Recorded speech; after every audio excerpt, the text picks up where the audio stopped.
We are our own worst enemy.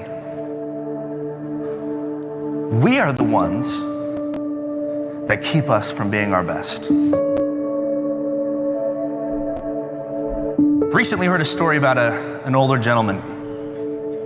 He was in a post office. He was in line to get stamps.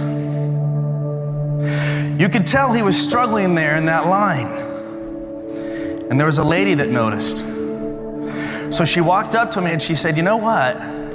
There's these amazing little machines right over there. You can get your stamps there.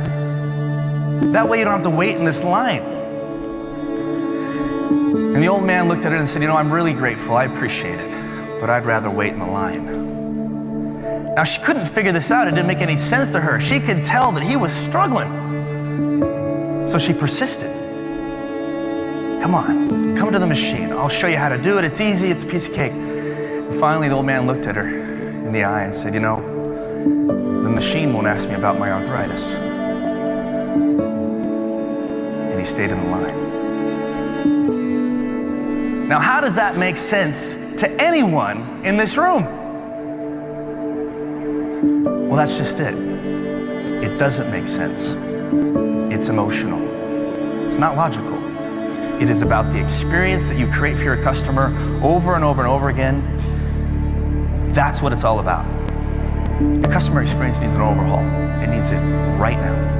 So how do you do that? Well, your people need people skills. How do we do that? We teach them. We teach them to create wow experiences. What is a wow experience? It's when a customer realizes that you went above and beyond for them. That's a wow experience. How do we do that? Well, we teach them to be grateful. They have a role. They have a responsibility. They need to be able to do it better than we can do it. They become indispensable to you. They become indispensable to their team. You've got to give first. You've got to give first. You've got to train your CSRs to give first. You've got to train your technicians to give first. You've got to train your comfort advisors to give first, to create value. And when they do, they're going to create a wow experience. And that's how you build long-term relationships. You give first. When people don't do their job, and we wonder why, it could be that they don't care. We need to teach them to care. We need to remind them who the boss is. It's them. They're calling. They're calling.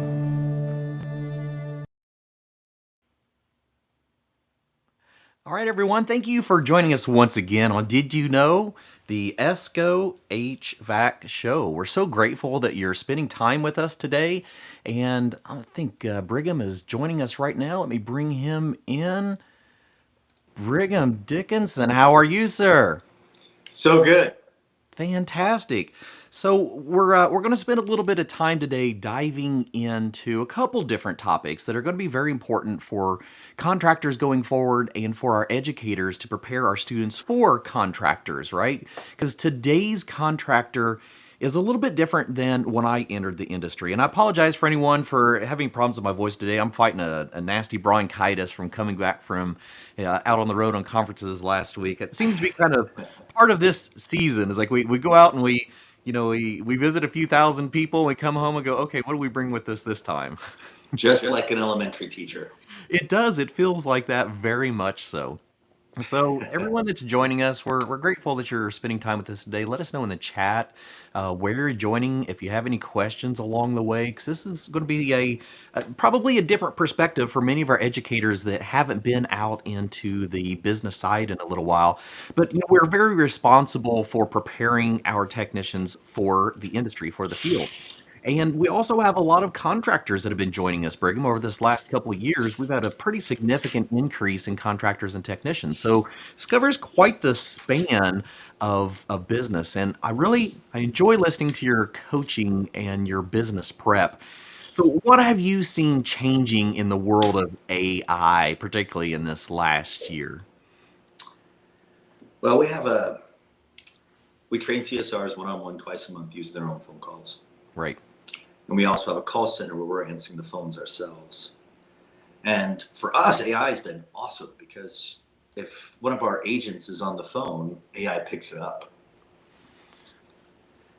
Now, if your AI is flexible, it'll give you the ability to even pick up during the middle of the call if you don't like how it's going, or if you do like how it's going, but you're ready to step in because you just got off the last call. You have the ability to do that.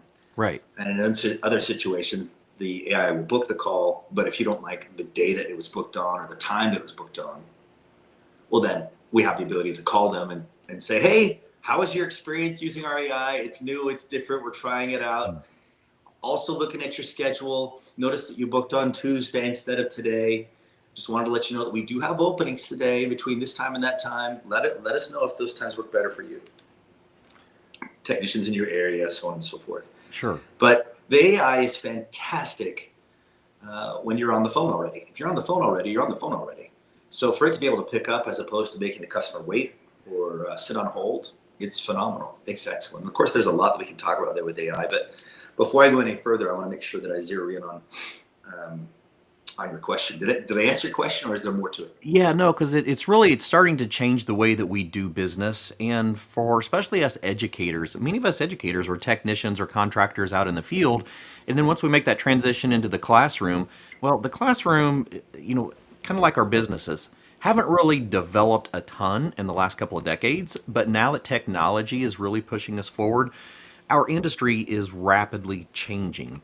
And so we're trying to make sure that we're preparing our students as much as we can for those experiences when they get out at the industry. Because, when I was in the field, we didn't talk about artificial intelligence. It wasn't even created yet. I didn't even know how that would apply to our industry. So if I had today, if I went out to teach a classroom and a student said, hey, so how's artificial intelligence working in this industry?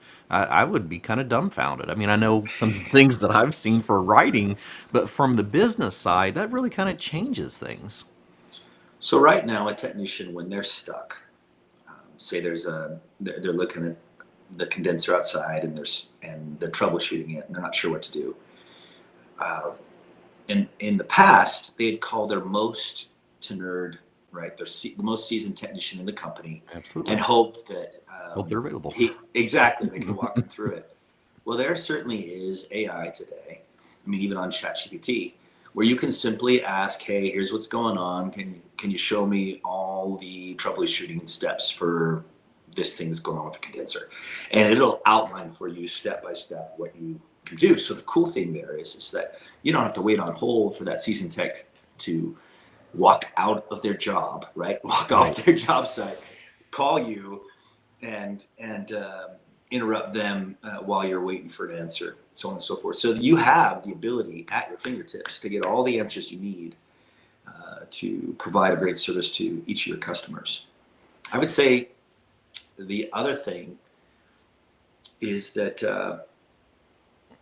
CSRs have been recorded for the last, 15 years. Their calls have been recorded. And when I say CSRs, it's people who answer the phones. Sure. So inside of a heating and cooling company's call center, chances are those CSRs calls are being recorded, and they are held accountable to their performance based on what they hear on the recording. And so Sure. Today, we have the technology where the technician can also be monitored and recorded. Not only that, there's AI that will listen to the customer, how the customer is responding to certain questions, how they're interacting with the technician. And while the technician goes out to the truck, he can pull up his phone if it's being recorded, and the AI will suggest what type of behavior style or a personality style that this homeowner is. Really? And based on that behavior style, be able to determine how to approach the close of the sale.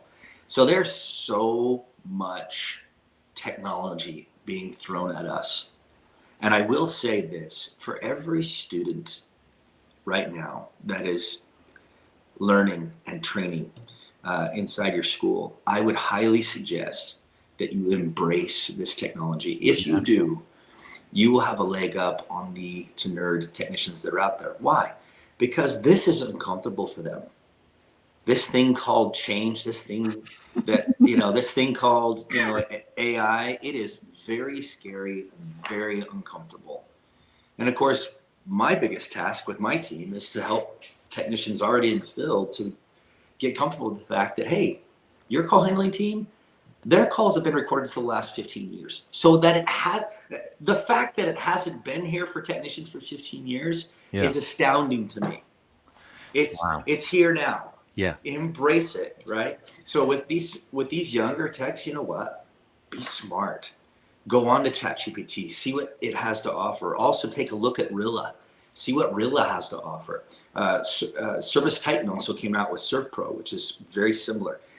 Get familiar with these things. Embrace these things. In fact, when you go through the interviewing process, tell them that you are very excited. You're not hesitant at all. You're excited to be able to become more self-aware and engaged using this technology to be quicker, more efficient, faster, and more successful. Because at the end of the day, you guys, all these tools, they're meant to help you become more successful. And as you experience more success earlier on in your career, the more money you'll make. You'll be more self-reliant and comfortable in your position, because you're making six figures a whole lot faster than all your peers who are spending money in vocational college.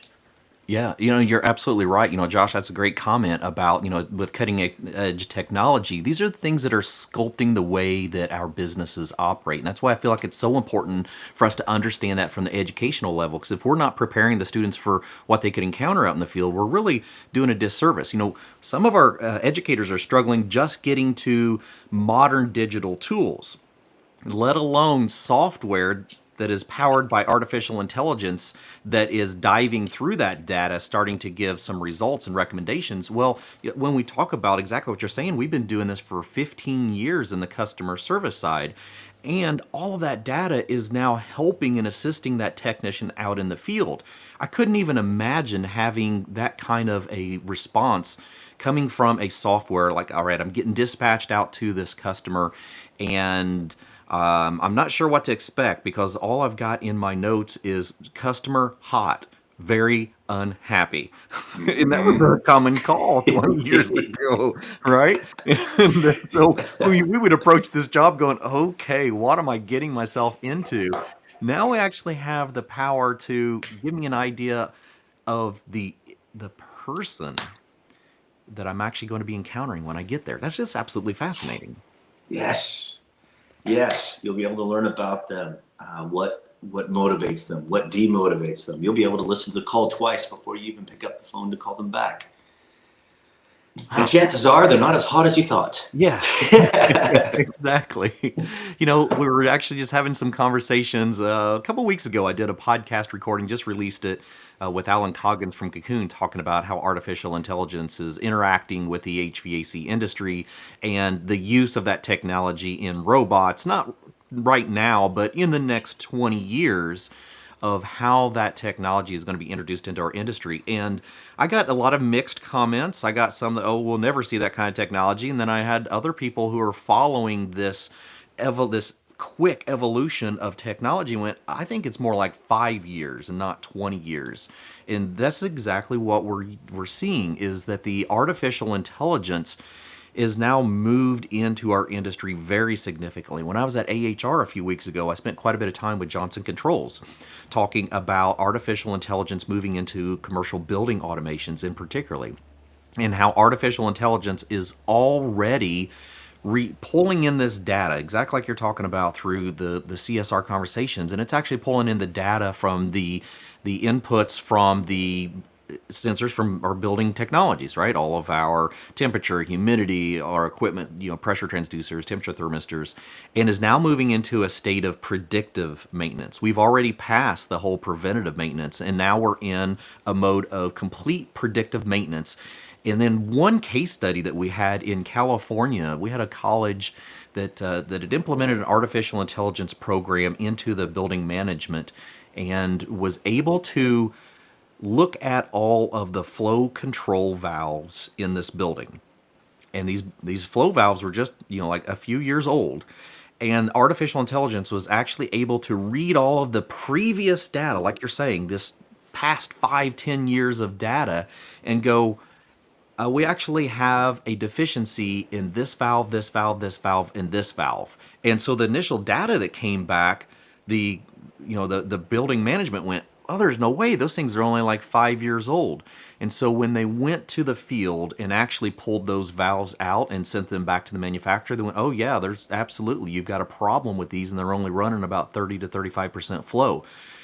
That changes the game, right? That was Yes, it artificial does. intelligence that looked at data, created trends, compared it to other known trends, and went, yeah, we're not flowing properly over here. So if I can have that kind of data and a service ticket that has now evaluated my customer before I get there, it has, a decent idea of what the job potentially could be based on that customer's input. That's an absolute game changer for a service call. It really is, as long as you embrace the technology. Yeah, yeah. Yeah, you've got to arm yourself with the technology. And guys, just track for a moment the amount of time you spend on TikTok. And then if you were to spend an equal amount of time on ChatGPT, it would make a world of difference for you in your career. It is phenomenal tech. And what it'll do is it'll open the door for all the other technology that's out there, such as Rilla, such as although some of the CSR technology is coming out that Searchlight's putting together. The last event I was at, there were, I'd say, probably 5 AI companies. And when I say AI, I'm referring to those who use robots to answer their phones from beginning to end. And as I was listening to them, they all sounded the same. They had their own little phone booths to demonstrate the call. All the same. There was no differentiation between any of them. And I'd also say that with my own call center, we've been testing them out. In fact, we had 6 clients a few months ago leave us because they said, "Hey, we're gonna go all AI." So they went all in, and they've all come back since then, saying, "Man, it was a disaster." It's not there yet. Maybe a balance of these two, but I'm not going to like jump over this bridge and go, what's the water Yeah, look like down totally, there? totally. Well, what we have here is 2 competing models. And model number 1, I mean, you go to McDonald's today, and you have these screens where you can make your order right there on the screen. Essentially, the robot's doing everything, right? They've even showed results where it's easier to upsell with these screens. Add-ons are a bit easier because it's not intrusive, right? You ask, but it's not intrusive, or at least it gives the feeling that it's that way, because it's not a human saying, "Hey, do you also want to upsize your fries?" Right? It just says, "Hey, do you want that?" Click on it. Yes or no. They get to yes and no quick, right? That's one model, and it's a model that works for McDonald's. Certainly it does. But then there's the Chick-fil-A model, where they've doubled down on the amount of humans ushering people through the car line. They found that 30% of their shrinkage, the amount of people they lose, is because of the wait time in the line. So they've doubled up on humans and the customer experience to keep them in the line. Now, this is the same strategy that Disney uses when they have people in their line. Now, when I say same strategy, what I'm referring to here is this: you know how they make the line very scenic and part of the experience, the same as the ride? Whereas if you go to Six Flags, Sure. it's just a line with a fence, right? And you're sitting for 2 hours in this fenced line. And it's not very fun, right? You're seeing people have fun for 2 minutes or even less than on that ride that you want to be on. And, once you get there, it's not worth sitting in the line again unless all of a sudden nobody's there waiting anymore, which happens, by the way. But Disney creates the experience in the line where you've got things to look at, things to interact with. And of course, Chick-fil-A does the same thing. Again, they're focused on customer experience. Now, the benefit of creating an experience with humans gives you the ability to justify your price. Whereas if you are the I agree. same, what we do is we create endless sameness. If we create sameness over the phone, and look, you guys, if we're creating sameness over the phone today, who's to say that we're not creating sameness in the home as well at some point in 10, 15 years? So, and we get to the point where we're just installers, not technicians at all.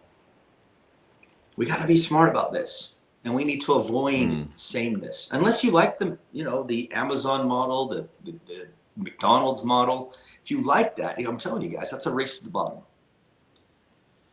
Because you can't differentiate yourself. You can't differentiate yourself. You can't justify your price. The reason why so many companies are investing in our industry right now, I mean, we went from nobody knows this industry very well to, I don't know how else to put it. We're very Yeah, the private equity investment is just mind-boggling. Our industry is very sexy right now. Okay, I don't know how else to put it. Agreed. No, you're right, 100%. And there are more millionaires coming out of our industry than ever before. And 2 are going to be billionaires very soon. Just off the top of my head, I'm willing to bet that either Ken Goodrich or Tommy Mello is going to get there. Both of them are very close. And so, bottom line, coming out of our industry. So, bottom line, we're where we are at. We want to stay here because we're able to justify our margin. We're able to justify our price. And we've proven that even in a down economy, we can be very successful. Okay, we were very successful during COVID. All right, we're recession proof, some say. We maintain that while we maintain our customer experience. So how do we maintain our customer experience? We allow AI to assist us in improving that customer experience, but we don't allow it to take over. Exactly.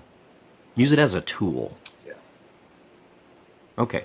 All right. So now we're getting somewhere. So that helps break that barrier of the restraints of moving into AI, because a lot of people fear AI, right? They fear it's going to take over the job. They fear it's going to replace this person. They're going to move into a sector that is uncomfortable. But if we take the opportunity approach and we look at it as, no, it's not there for that. It's here as a tool to make us more efficient. That kind of changes that discomfort, and now we can look at it as an opportunity and not as a disadvantage, because there are jobs out in the world that could potentially be replaced by artificial intelligence alone. Absolutely. But like I said, when you get into the trades, that's a whole different story. And especially with the development of technology, we're going to have to utilize technology for all aspects of our businesses. So let's talk a little bit about how the customer service experience has changed by implementing artificial intelligence, so that we can have kind of a mirror, an idea of what that could do, even in the installation and service. Yeah, so we need to embrace a set of customer-centric principles in order to have a better understanding of how we use AI as a tool. So here's what I mean by that. From the beginning, we've been teaching a skill set called the pattern for excellence. Okay, the pattern for excellence is a set of principles, 8 principles to be exact. The first is positive attitude. Second is preparation, well practiced in the way that you go about interacting with the customer. Showing the customer that you're listening, showing them that you care, reassuring them they've called the right place, asking the right questions, creating value, being grateful. Those are the 8 principles. As you do that, you're going to create a wow experience for the customer. All right, so first things first, psychologically, I want the customer to feel understood, cared about, and reassured at the beginning of every phone call. When calls start coming in quickly, we start thinking about logistics. Okay, what's your address? Where are you located? Sure. I got to figure, I'm trying to logistically figure all this out. Yeah, exactly. Okay, so that's your problem, right? That's the dispatcher's problem. Coordinating, that's their thing. If you let the customer see the thing that you're doing, the mechanics behind the magic, it's no longer magic. Oh, sure. So you need to make sure the magic is maintained. In other words, when you start embracing AI, the magic is, regardless, the customer feels understood, cared about, reassured. If you do that first, everything else is going to be easy. Let me show you how easy this is. Customer gets on the phone, they want a ballpark price. Now, the AI right now, they don't know how to handle it. You're going to lose that call if it's AI answering that call. So if it is AI that answers that call and the customer says, hey, I'm just looking for a ballpark price, the AI, if it's smart, if it's intelligent, will say, you know what, that's a great question for a live agent. Let me get you in touch with them right away. Live agent. Okay. And so that is very active then right now. So we're hearing a lot of the artificial intelligence as that first call. Yeah. Oh yeah. Yeah. I would say Okay. that I want a ballpark price. I want to know what you charge to come out, and I want to talk to a technician or ones the AI cannot handle right now. They can pretend, Okay. they can try, they're going to lose it. Okay. And I would say that's 30 to 40% of your calls that come in. So very simply, program your AI to say, you know what, it's a great question for a live agent. Let's get them over to the live agent. Transfer it over to the live agent. What's the live agent do? Follows the same principles. I'm going to help that customer feel understood, cared about, reassured. Right out of the gate, as opposed to what's your address, where you're located, have you ever done work with us before? None of that. Okay, get rid of all of that. Customer needs to feel understood, cared about first. They're not going to want to give you their address, tell you where they're located until they feel understood, cared about, and reassured first. So how Yeah. do you do it? Mhm. I'm looking for a ballpark price. Great. Tell me more about your situation. What's going on? Well, I've got this air conditioner. It's blowing hot air. My gosh, it's terrible. How long has it been doing that? Oh, last couple of days. Well, look, we can totally help you with that. When would you like us to come out? Oh, this afternoon would be good. Right? Now, some people listening are going, nah, it can't be that easy. Well, for most of the time, it is that easy. Why? Because it's not logical. Really? It's emotional. Okay? Emotionally, the customer wants to feel understood. Emotionally, they want to Mhm. feel cared about. Emotionally, they want to feel Yeah. reassured they've called the right place. They don't know if they called the right place. That's why they're asking these questions. They're essentially saying, hey, I don't know the difference between you and the next guy aside from your price. So naturally, I'm going to ask, what do you charge? Because that's the only thing I know to differentiate, unless Mhm. you show me otherwise. Something Exactly. else. Exactly. Yeah, because numbers for numbers, that's the only comparison I have. You go above numbers, and then now I have something that I don't And already that's how have. we justify our price. That's how we maintain our Uh-huh. margin. Okay. That's how we stay slim and attractive, right? Metaphorically speaking, in the industry. We've got to maintain the industry. Okay. In order to continue to perpetuate millionaires inside of our industry, we also need to maintain our margin. Yeah, absolutely. All right. All right. So, one of the things came in from Josh. Yeah, you're right. It's intriguing how the etiquette actually is first thing. I know here at ESCO, we pride ourselves in having a customer satisfaction relationship with all of our customers. Like you want to reach ESCO, it's actually very simple.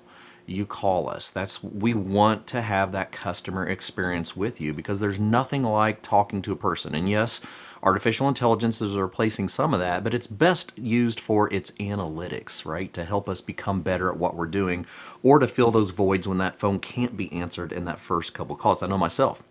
If I call and that thing rings 7 times, I'm likely going to hang up. I at least want to have someone recognize that I'm present and that they are interested in working with me in some form or another. So I may not even catch that first call if it's artificial intelligence. I've actually here recently I've had some phone calls that I've made and I've wondered that first person that I talked to, is that a real person or not? Because it's kind of hard to tell. But if they transfer me to someone that is absolutely human, that actually creates a different atmosphere Yeah, for me. they're doing everything they can to make it as human as possible, while at the same time avoiding trickery. No human Mm, wants to feel tricked by a robot. So yeah, being 100%. forthright, programming the AI to be forthright, and if they're on that call and they book it, fine. If I'm a human, I'm going to be calling them, or I'm going to have my team call them and say, hey, Mr. Jones, looks like you were able to jump on the schedule with our AI. How was your experience? Did you like it? Did you not like it? And then we give that feedback to the AI. If it was something that needs to be improved upon, if it was great, fantastic, we check that box. We take a look at when they're booked and we decide whether or not we want to push to move them up. Just like we Wow. would with Okay. CSRs. The CSR's job, the call handler's job is to book the call. Book the call, book the call, book the call. Let the dispatcher decide whether or not we need to move the call that you booked. Okay? Dispatcher's job is to play a beautiful game of Tetris, right? Where we fit as many appointments into each day as possible. That requires humans. Now, there's some really great technology. Say, for example, Service Titan has a very intelligent dispatching program, but it still needs oversight from humans to maintain the experience. Okay, so what's happening to a CSR's job? I think this is important to answer. It's going to be less and less phone taking or phone answering and Yeah. more inside selling. So here's what I mean by that. As I show the customer that I'm listening, caring, reassuring, what I'm doing is I'm creating an environment of safety, comfort, and fun. Inside that environment, what I've done is I've just created a buying environment. The customer feels comfortable buying. So after I've booked that call, or whether the appointment's booked or not, at the very end, I can simply say, hey, Mr. Jones, I'm looking at your notes. I noticed that even though that we've worked with you more than once over the years, you still don't have a club membership with us. I'm wondering why not. Now let's say that a CSR takes in 30 calls a day, or they interact with 30 customers a day, all right? Right. They ask that question at the end of every phone call. Let's say that 20 out of the 30 decide, I'm good. I don't need it. And no worries whatsoever. We're not going to push it. We'll simply say, hey, if you change your mind, talk to your technician about it. Let's say that the 10, right, 10 out of the 30 say, well, what is it? Glad you asked. It's awesome. We come out in the spring, we come out in the fall. We make sure it's running at peak efficiency. The best part about it is it prevents things like this, the thing that you're dealing with right now, from happening. If you want it, I can get you going on it right now. Now, let's say that 2 out of the 10 decide to move forward right there on the spot. All right. They decide to move forward, and you provide a commission to the CSR. Now, that commission could be $10, it could be $20. This morning, I was talking to a company who pays their team $25 for every service agreement they sell. Let's take a look at that for a moment. Okay, so if I sell 2 a day, I make $50 a day. That's $250 a week, right? 250 times 50, what is that? I'm gonna pull up my calculator real quick because I'm not as fast as everybody else. And that's actually one of the things that we hear a lot from technicians is that, they don't like to be the sales, the driving force. And so if we can have that conversation up front in-house on that first call, it alleviates some of that tension, some of that pressure on that technician to introduce these things, which many of them are great opportunities, but technicians tend to want to go fix and not want to push. So it's very intriguing that you're introducing it right up Yeah, front. right over the phone. And I want to come back to their reluctance to sell in just a moment. So if we can make a mental note. Okay.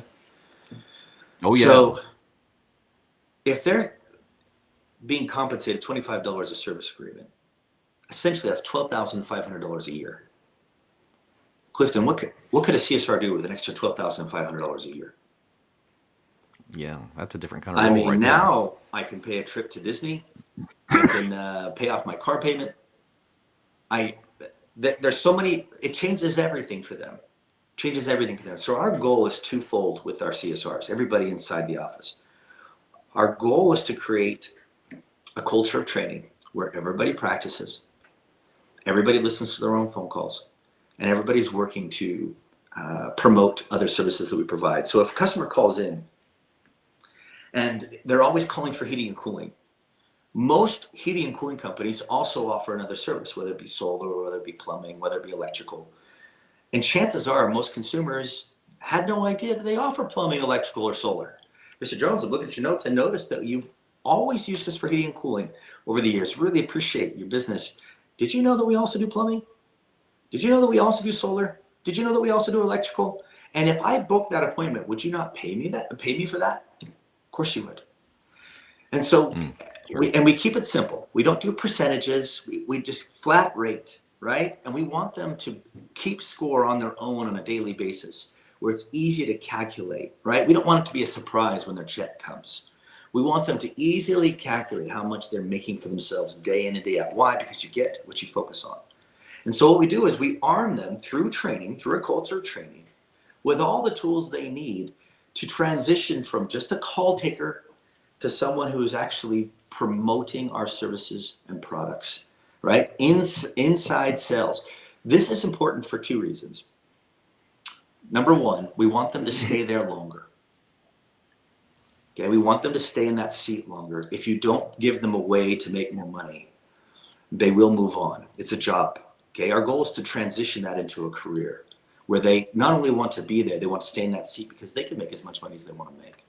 And if you give them the ability to make more money with inbound calls that come in, Well, let's decide for a moment that when we look at the board, we're only at 50% capacity tomorrow, 40% the next day, 30% the next day. We got to keep our technicians busy.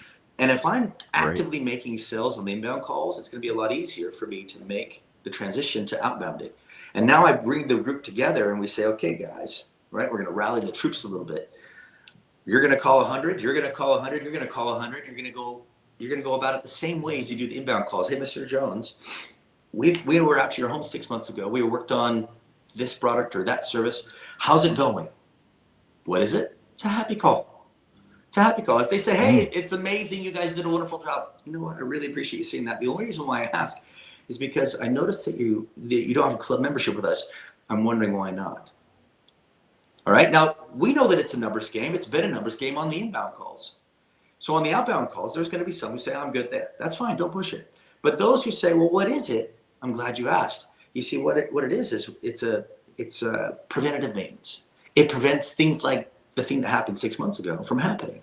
We come out in the spring, we come out in the fall, we make sure our system's running at peak efficiency. The best part about it is you can prevent this from happening in the future. Now, if you wanted, it's $20 a month. I can get you going on it right now. And we sell it.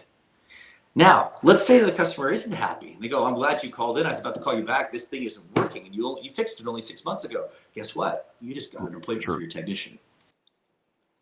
And you're keeping your team busy. So whether calls are coming in or going out, or you've got to call out, now you've got a team of individuals, an inside sales team that is hustling and bustling to keep your techs busy. So what's happening? Well, we let the AI take that initial call, the easy calls, the ones that anybody can book. We take the hard calls. I want a ballpark price. I want to know charge them out. I want to talk to a technician, right? We also call back the ones that the AI booked. We call those individuals back. We make sure they're good. We make sure they're happy, that they love the experience they had with the AI. And we say, hey, Mr. Jones, look at your notes and notice you don't have a club membership with us. I'm wondering why not? And we upsell right there over the phone. Okay, so that's how I find, in fact, if you wanted, Clifton, I could give you access to a free happy call script. Is that something you feel would be beneficial for the group here that's listening? Yeah, I'd love to check it out sometime. Okay. In fact, I could just give you guys a number to text, and that's how you could get the happy call script. Do you want to do that? Sure, yes, go ahead and throw that in the chat. I'll just tell you real quick here as I pull it up. Now, we still need to talk about technicians and their reluctance to sell. Let me make sure that you've got this. In fact, I'll pull it up while we're talking about it. Is this making sense so far? Yeah, absolutely. One of the things you'd mentioned was like the technicians and the reluctance of technicians, because that is something that we have to prepare, because, a lot of students coming out of the classroom, they're not taught much of that, that customer etiquette, which is a very important part of all of our jobs out in the industry. And so let's talk ways that you assist in that side of the Absolutely. Okay, so I found that happy call script real quick. So the text, all you have to do is type in happy. So you just text 385-247-3714. Type in happy, submit happy. Just push the send button, and all we'll need is your email address, and we'll get you that happy call script.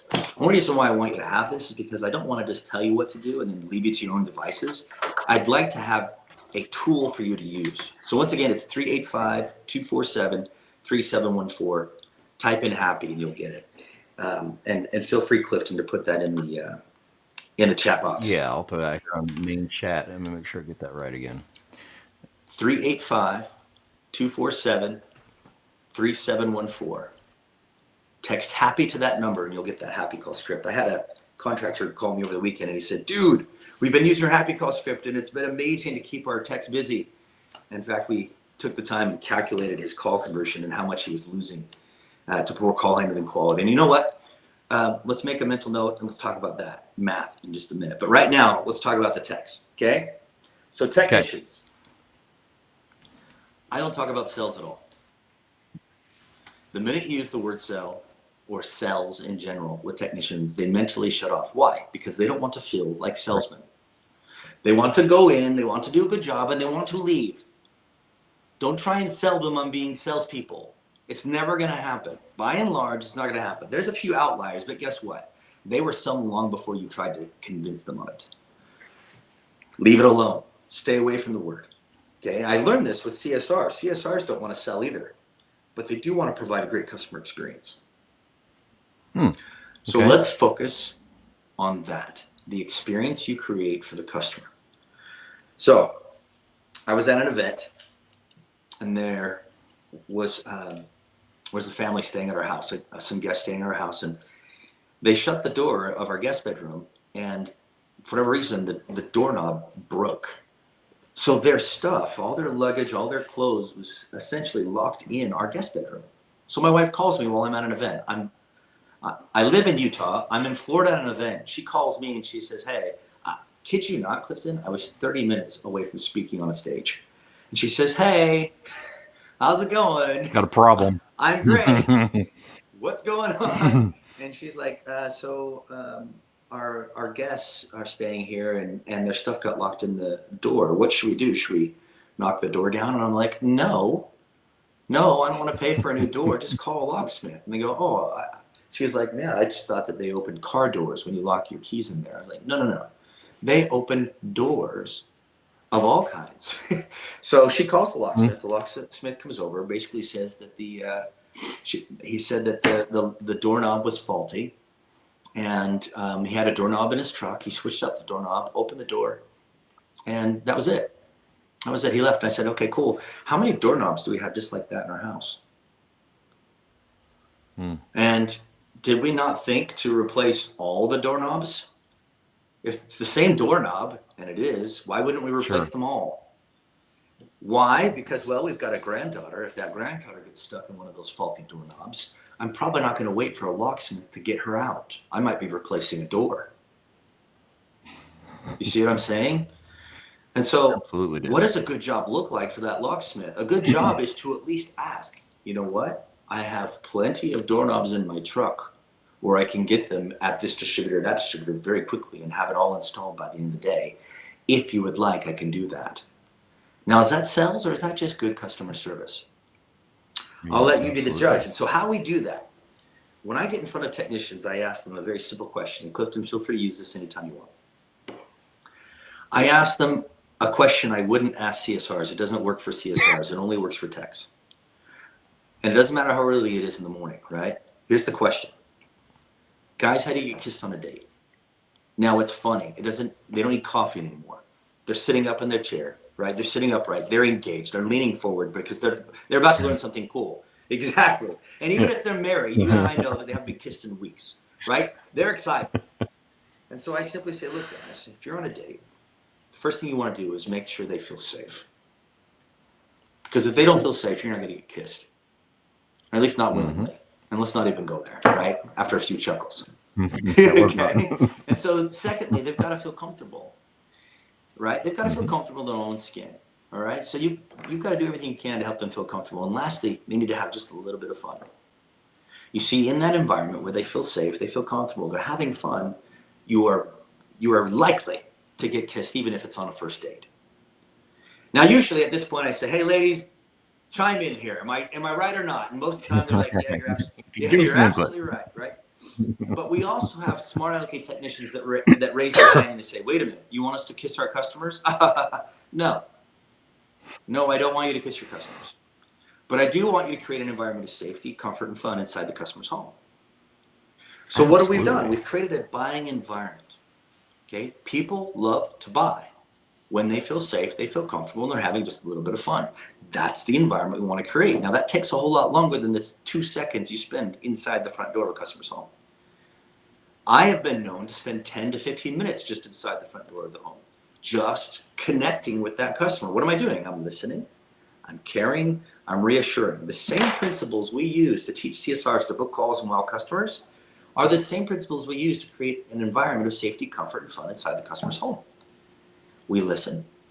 We show them that we care. We reassure them we can absolutely help them with this or that. There's one time where the homeowner's kids were watching Finding Dory.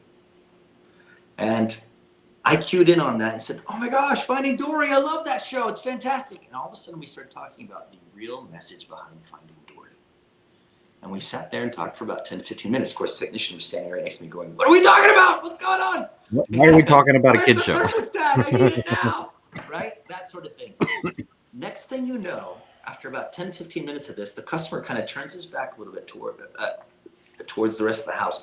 He says, hey, kind of motions to us. He said, hey, follow me. I want to show you something. What just happened?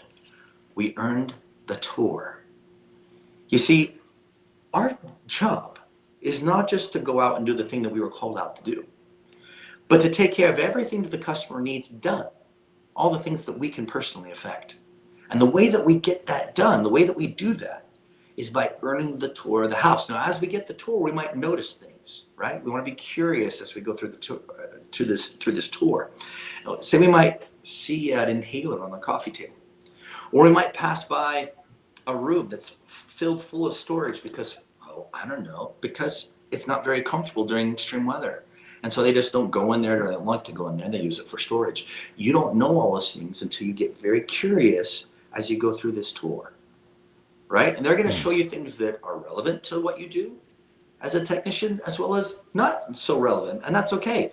You sift out the stuff that makes sense or that doesn't make sense, and you maintain the things that do make sense. And what you do is you provide options based on your curiosity. All the options. Now, as technicians, we have a tendency to be minimalists. We throw a Band-Aid on it, we get it working again until next time you call us. This isn't the wisest thing to do, okay? They like you, but they don't like you.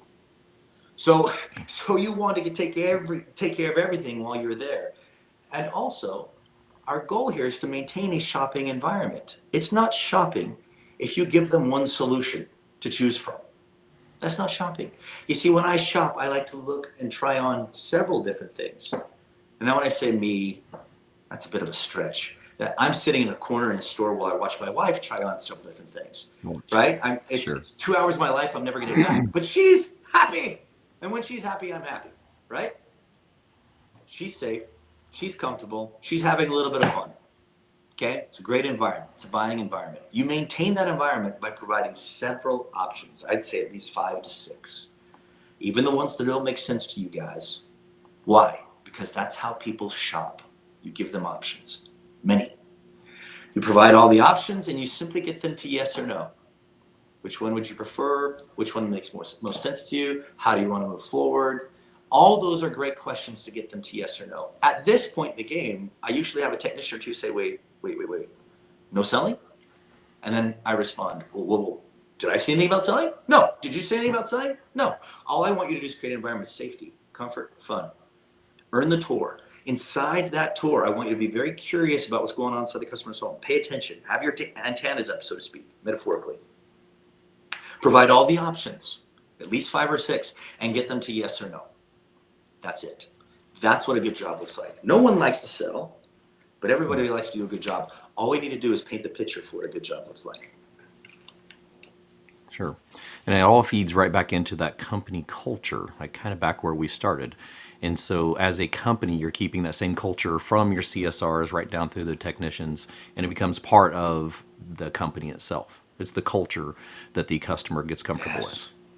Now, I promised you some math. I was talking to a customer over the weekend, and his call conversion was at 60%. Now, our objective is to get them to up above 90. We have our own call center that books 93% of their phone calls. We work with Tommy Mello's team, A1 Garage Door. This is the individual who sold his A1 garage door company. I think it was for $200 million. Can you imagine? Garage doors, $200 million. Now, he invested half of it back in. His objective is to get the billion, and according to Tommy, he is on track to achieve his goal. First billion-dollar organization in the industry. Pretty incredible stuff. But last year, he was at 89%. In fact, there's a short little video I could send you a clip, and we'll put that in the notes as well. I'll just text it to you after we're done here, and you can put it in the show notes. It's just a minute and a half long, where he talks about his experience. But he wanted to get his team, and he has over 60 agents. And he wanted to get his team up over 90 as well. Imagine the level of difficulty to get 60 agents across the board, all booking above 90% of their calls. Well, right now they're at 92%. That's pretty crazy. 92% is where they're at. And so here's what he said in this video, you'll see. He says that every 1% of increase in call conversion equates to $3 million in top line revenue. Every 1% equates to $3 million. Now, when we went from 89% to 92%, what does that equal? $9 million. Now, those are astronomical numbers. Those are like, you can't even wrap your head around that, right? As a student, you're like, what are you talking about, right? I just want to provide for my family, right? I've got a kid and I want to provide for them. What are we talking about right now? So let me give you another example. Let's say that, in fact, this guy over the weekend, we did the same math. Basically what we did is we said, hey, what was your top line revenue from last year? And he gave me that top line. I said, okay, what's 1% of your top line revenue? And he came up with that number. So that 1%, you times that by the amount of call conversion you want. In other words, he said, hey, I'm at 60, I want to be at 90. I said, okay, cool. Take that 1% of your top line revenue and times it by 30. Because when you get from 60 to 90, there's a 30% difference there. So just times it by 30. We did the math. We found out that $1.2 million is what he lost due to a 60% call conversion. 1.2 million. This is the industry's biggest blind spot. I did an interview with Ken Goodrich, the owner of Gettle. Well, he was the owner of Gettle until he sold it for mega stuff. Okay, I had the chance to interview him. Right. He said he couldn't get past 5 million until he started sitting in his call center, and he wouldn't leave his call center until he figured out what he needed to do to build on the culture inside that call center. It is the biggest blind spot inside of our industry. Why? Because most business owners used to be technicians. Yeah, they can relate to their technicians, right? I haven't heard once where a CSR becomes a business owner, right? It's not impossible. Okay, my operations manager used to run a call center before she started with us. In fact, our top salesperson, she's our sales manager. She interviewed twice at Power Selling Pros before we hired her. That wasn't my idea, by the way. I wanted to hire her right out of the gate, but I was overruled. That's my story, and I'm sticking to it, Clifton. There you go. So, I've met CSRs that I've trained that are now comfort advisors, very successful comfort advisors. But it's very rare to see them start their own business. So it's mostly technicians. It's mostly technicians that start their own business. And because business owners used to be technicians, they spend more time with their technicians, they train their technicians, they hang out with their technicians. Call center is an afterthought, and that needs to stop. Okay, very intriguing. All right, so tell us a little bit about how we can connect and learn more about what you're doing at Power Selling Pros. Yeah, so let's say you have a team of CSRs that you're working with. You might also have some technicians where the technology, whether it's Rilla, whether it's ServPro, if you're using those technologies with your techs, we have a team of call monitors that will monitor those calls and provide coaching to your technicians. We also monitor CSRs. We've been doing it for the last 16 years, and we coach them twice a month using their own phone calls, right over the phone or via Zoom, whichever you prefer. So if you've got a team of CSRs, we will go in and effectively take that responsibility off your plate.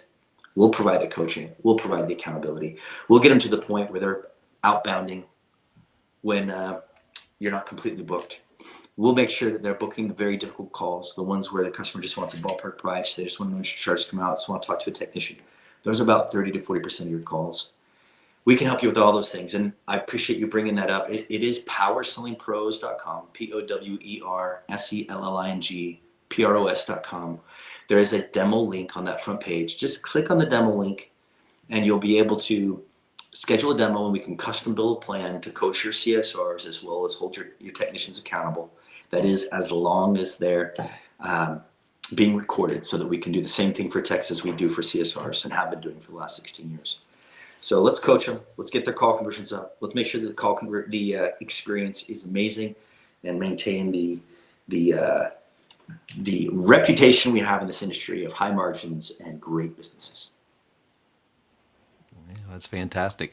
And we did a podcast. It's hard to believe it's been almost a year ago that you and I did a podcast. So for those that have missed that, if you grab that QR, I'll take you back to season 2, episode 16, where we get into some of these items and and building that building that culture with inside of your company. And it was a fantastic opportunity for us to hang out. That was the first chance we actually sat down and started talking. That's cool. Yeah, so Brigham, I sure appreciate you hanging out with us today, and we're grateful that you all have hung out and learned a little bit more about AI and company culture in our industry, just so you can see how it is changing to get a perspective of what the industry is looking like from the outside. I really hope to see everyone next week at the National HVACR Education Conference. I'm assuming I'm gonna be able to get there. Today's like the first day I've had a little bit of relief from this bronchitis, so went to the doctor today, and so like feeling full of meds and caffeine. I think we'll be all right. But we've got about 100 classes next week, covering a variety of different topics for our industry. We even have training tracks specifically for contractors, to really look at your own business, and especially on the technical training side. But we'll also have a variety of personal and professional development as well. So Brigham, thank you for joining us. I'm grateful that you spent some time with us, and we'll see you all next week on Did You Know, the ESCO HVAC show. Bye, everybody.